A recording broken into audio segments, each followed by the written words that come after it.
Prime Minister Keir Starmer has recalled MPs from their Easter break in Britain to pass emergency legislation allowing the government to take control of steelmaking operations.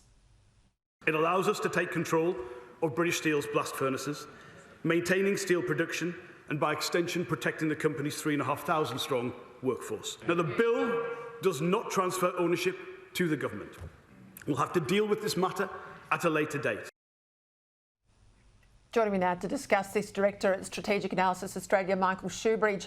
Well, Michael, you know, we're in the middle of a federal campaign here. Not much is cutting through. The tariffs did, of course.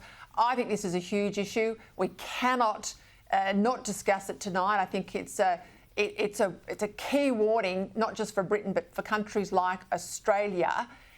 Explain to my viewers why this should put chills down their spine. Well, Peter, this is a real shocking wake-up call about the consequences of having Chinese ownership and control of critical industries and infrastructure. This case with British Steel is a Chinese company, whether acting for its own commercial or for government-driven purposes out of Beijing, ending Britain's ability to make any kind of steel and turning it instead into a complete dependency on China. And that exertion of control over critical infrastructure should make us think about the Chinese ownership of electricity and gas distribution in Australia, and of course ports like Darwin Port.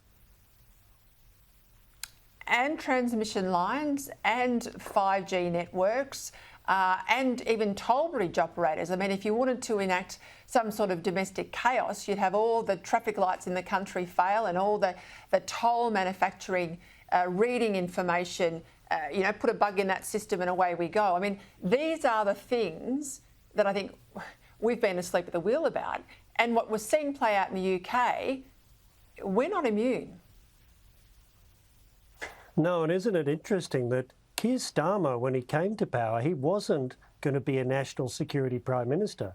But since he was elected in July, he's raised the UK defence budget to 2.5% of GDP, and he's intervening on critical industry and infrastructure issues on national security grounds.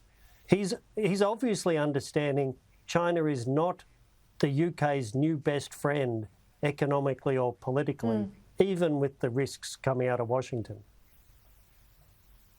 And the big issue here, Michael, beyond the Chinese ownership, of course, is energy pricing. You heard Chris Uhlmann on that. I think this is why you and I have been saying for years now, energy security is national security. And if you throw something like AI in the mix and the gargantuan amounts of power required for that, if China gets the jump on us, which I think they almost have on AI, and they can power their AI systems, and we've got, a wink and a prayer and some dodgy renewables, and that's all we've got between that and Armageddon, well, we just might as well pack up and go home. We are managing our decline. Yes, and that's why this election so far has been so disappointing. We haven't seen engagement on national security and the connections between energy, technology and security. Maybe we will in the few weeks left. All right, I'll leave it there. Thank you, Michael.